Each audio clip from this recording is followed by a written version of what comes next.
Telangana public service కమిషన్లో number 1 ranker. ఎన్ని marks అంటే 900 మార్కులకి 550.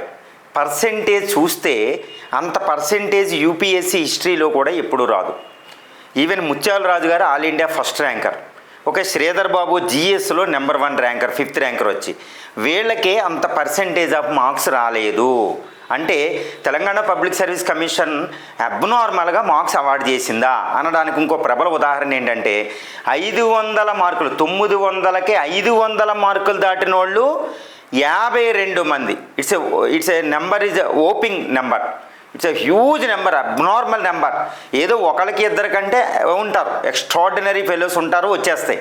బట్ 550 ర్యాంకుల్లో 52 మందికి 500 పైగా మార్కులు వచ్చినాయంటే ఇట్స్ అబ్నార్మల్.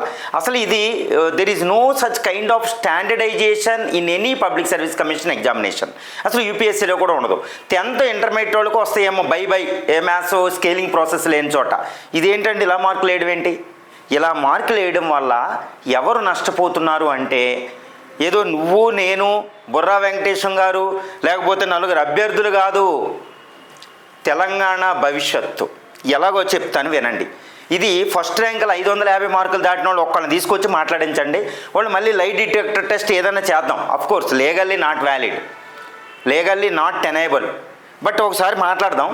ఈ 550 మార్కులు దాటిన వాళ్ళు వినండి, వీళ్ళు కూడా అసలు మీకు ఈ ర్యాంకులు ఎందుకు వచ్చినాయో మీకు అసలు ఇక్కడ పైగా ఎంత అభ్యర్థులను చూస్తుంటే వాళ్ళకి అసలు కాన్స్టిట్యూషనల్ అథారిటీ లేదు.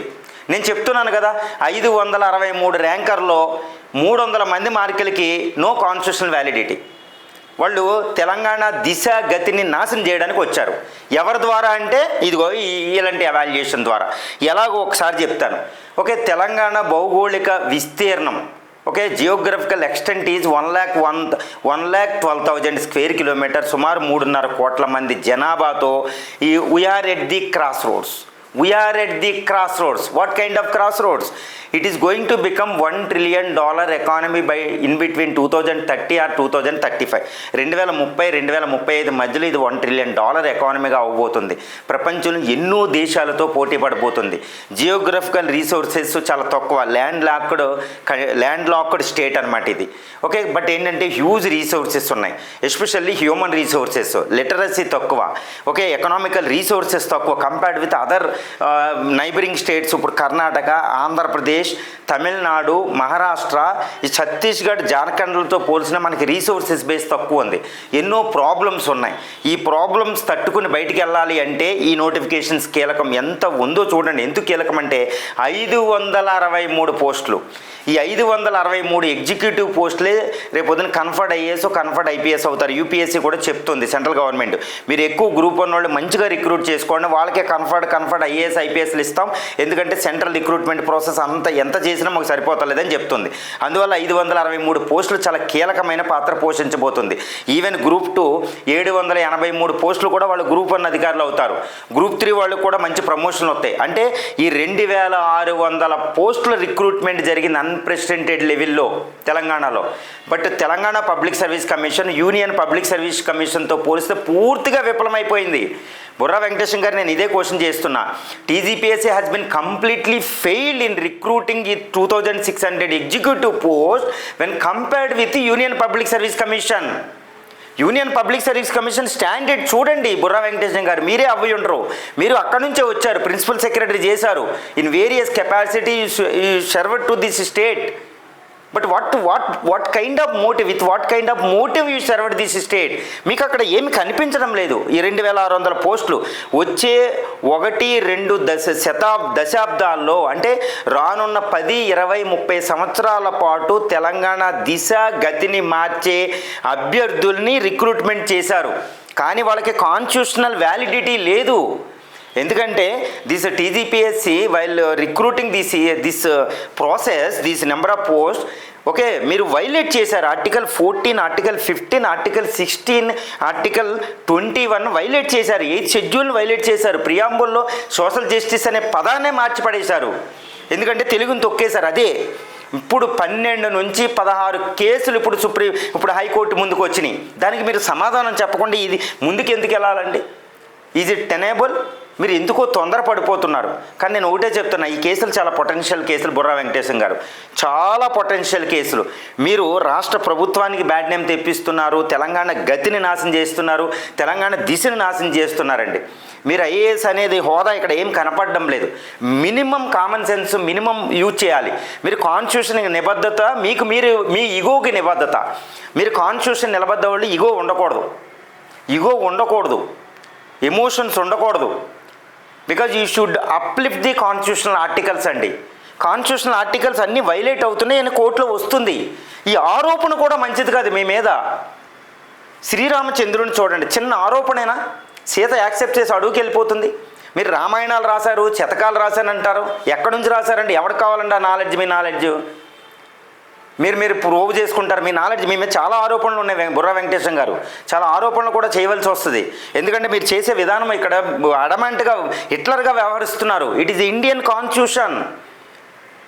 వాళ్ళు నడిపే వాళ్ళకి అసలు ఈగోలు ఉండకూడదు. జవహర్లాల్ నెహ్రూ గారిని చూడండి, అపోజిషన్కి అథారిటీ లేకుండా అపోజిషన్ ఇస్తారు. ఇంత కాన్స్టిట్యూషనల్ బాడీస్ని ఎస్టాబ్లిష్ చేస్తాడు. రాజ్యాంగాన్ని Ambedkar soul of the Indian constitution soul పెట్టి ఒక సజీవ పత్రంగా మాలిస్తే, జవహర్లాల్ నెహ్రూ మొట్టమొదటి ప్రధానమంత్రి ఏం చేస్తారు? ఆ సోల్ ఆఫ్ ది కాన్స్టిట్యూషన్ని మీకు ఫీల్డ్ మీద కాన్స్టిట్యూషనల్ బాడీస్ చక్కగా ఎస్టాబ్లిష్ చేశారు. Election commission, union public service commission, Supreme Court of India, oppositions, ఇలా కాన్స్టిట్యూషనల్ బాడీస్ వచ్చినాయి. అందులోనే తెలంగాణ పబ్లిక్ సర్వీస్ కమిషను. ఈరోజు వాళ్ళు నాశనం చేస్తున్న ట్రెడిషన్స్ మీరు పీపుల్తో మాట్లాడలేకపోతున్నారు.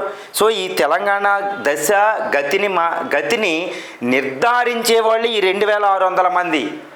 ఇలాంటి పోస్టులు మీరు రిక్రూట్ చేసినప్పుడు కాన్స్టిట్యూషన్ యాజ్ ఇట్ ఈజ్గా మీరు ఫాలో అవ్వాలి.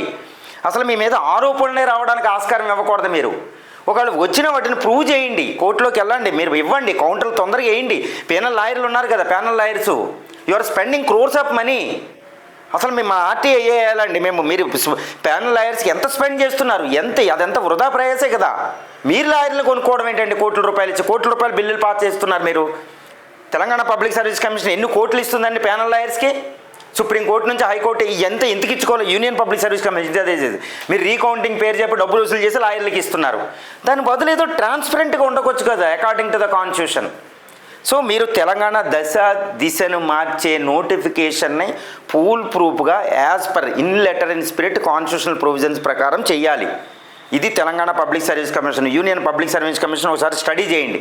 ఏమీ కాదు, మీరు తప్పులు ఏదైనా చేస్తే ఇది తప్పు జరిగింది. మీరే అన్నారు కదా, సిలబస్లో తప్పు వచ్చినాయి, క్వశ్చన్లో తప్పు వచ్చినాయి, నేనే ఒప్పుకోవాల్సి వస్తుంది, మళ్ళీ చేయనని. అలాగే ఇంకో తప్పు ఒప్పుకోండి, ఎవాల్యుయేషన్ సరిగ్గా జరగలేదు, నేను వచ్చేటప్పటికి మహేందర్ రెడ్డి గారు ఇలా చేసేశారు, తప్పు జరిగింది, తెలుగు మీడియం నాశనం చేయింది, ఈసారి ఇలా జరగను, నేను మళ్ళీ ఎవాల్యుయేషన్ చేస్తాను, మళ్ళీ రిక్రూట్మెంట్ చేస్తాను, అవసరమైతే 2 హాల్ టికెట్ల వల్ల మిస్ అప్రోపరేషన్ జరిగింది, సెంటర్ ఎక్కువ క్రియేట్ అయింది, సీరియల్ నెంబర్స్ ఎక్కువ మార్కులు వచ్చినాయి, అబ్నార్మల్గా మార్కులు పడినాయి, ఇన్ని ఎవిడెన్స్ చూపిస్తున్నారు స్టూడెంట్లు. ఈ ఎవిడెన్స్ ప్రకారం మీరు వెనకరండి, కోర్టు దాకా ఎందుకు వచ్చి మీరు కన్ఫ్యూజ్ చేయండి, స్టూడెంట్లకి చెప్పండి. You will become the icon. గవర్నమెంట్ని నడుపుతారు, రేవంత్ రెడ్డి గారి పేరు నిలబెడతారు, future prime minister Rahul Gandhi garu పేరు నిలబెడతారు, ప్రజలు మీ మెప్పు పొందుతారు, కాన్స్టిట్యూషనల్ బాడీ మీద క్రెడిబిలిటీ వస్తుంది, ఫెయిత్ వస్తుంది, స్టూడెంట్లు మళ్ళీ ప్రిపేర్ అవుతారు, చక్కగా ప్రిపేర్ అవుతారు. ఒక 6 నెలలు తీసుకోండి, సంవత్సరం తీసుకోండి, ఎవరు ఏమనరండి మిమ్మల్ని. మేము భరోసా ఇస్తాం, మేము వస్తాం మీ తరపున, మేము వచ్చాం కదా, నేనే వస్తాను మీ తరపున. నేను చెప్పాను కదా మీకు ఊడిగం చేస్తానని. చక్కగా కూర్చుందాం, చక్కగా చేయండి, కన్ఫ్యూజ్ చేయండి. మీరు చాలా ఫాల్ట్లు ఉన్నాయి. తెలంగాణ పబ్లిక్ సర్వీస్ కమిషన్ తరపున, రాజ్యాంగబద్ధ సంస్థ తరపున మీరు చేసింది తప్పు. You have to confess your self. మీరు కన్ఫెస్ అవ్వకపోతే రాజ్యాంగం పోతుంది, రాజ్యాంగం దెబ్బతింటుంది, న్యాయ వ్యవస్థ మీద నమ్మకం కోల్పోతున్నారు. రాష్ట్ర ప్రభుత్వం ఎన్నో చేస్తుంది. ఇప్పుడు 47% రిజర్వేషన్ ఇస్తుంది బీసీలకి, ఎక్కువ పాపులేషన్కి, ఎస్సీ రిజర్వేషన్ ఇస్తుంది, ఎన్నో పథకాలు ప్రవేశపెడుతున్నారు, ఆ గణన ఈ గణన చేస్తున్నారు రేవంత్ రెడ్డి గారు. ఆ పేరంతా పోగొడుతున్నారు మీరు. ఇప్పుడు మీ వల్లే ఇప్పుడు లోకల్ బాడీ ఎలక్షన్ డేంజర్లో ఉంది గవర్నమెంట్, ఎంత బాధపడుతుంది. సో బుర్రా వెంకటేశం గారు, మీరు ఇగోకు పోవద్దు, మీరు ఇగోను వదిలేయండి, ఎమోషనల్గా మీరు ఎమోషనల్ కంట్రోల్ చేసుకోండి. కాన్స్టిట్యూషన్ అనే దాన్ని పట్టుకోండి, ప్రేయర్ చేయండి, దాన్ని నెత్తి మీద పెట్టుకోండి. మీరు మోడీ గారే నెత్తి మీద పెట్టుకున్నారు, ఫస్ట్లో కాకపోయినా మీరు నెత్తి మీద పెట్టుకోండి. మిమ్మల్ని ప్రాధేయపడుతున్న ఈ విషయంలో బుర్రా వెంకటేశం గారు, తెలంగాణ దిశ గతిని కూడా మీరు నాశనం చేయబోతున్నారు. బుర్రా వెంకటేశం గారు, మీరు అప్రతిష్ట పాలైపోతారు. ఆ నోటిఫికేషన్ చూడండి, కొంతమంది ర్యాంకర్లు, ఎందుకంటే వాళ్ళు ఎలా ర్యాంకర్లు అవుతారండి? ఒకడు ఏం మాట్లాడుతున్నారో తెలియదు, ఒకళ్ళు ఇప్పుడే వచ్చారు, నేను ఇప్పుడే సిలబస్ చదివాను అంటారు. ఇక్కడ 1.5 దశాబ్దాలుగా సిలబస్ చదివిన వాళ్ళతో ఎలా పోటీ పడగలుగుతాడు వీడు? 21 సంవత్సరాలోడు ఇప్పుడే వచ్చి సిలబస్ తెలియనోడు, ఏ బుక్ చదవాలో తెలియనోడు, వాడు బుక్ కూడా వంకర పెట్టుకు చదువుతున్నాడు చైర్లో. వాళ్ళు జుట్టుకి దీనికే ప్రాముఖ్యత ఇస్తున్నారు, బాడీలకి. ఏమి ఇవ్వాలండి? ఇక్కడ ఇంటిగ్రిటీ ఉండాలి.